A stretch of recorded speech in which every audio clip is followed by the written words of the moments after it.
Hello guys, in this video I will show you how to uninstall Epic Games launcher from your Windows PC or laptop.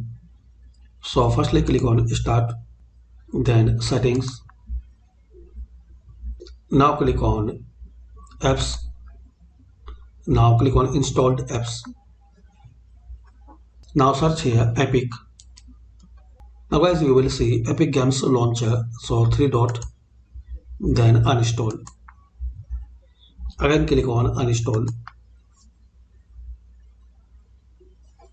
Now please wait while Windows configures Epic Games launcher.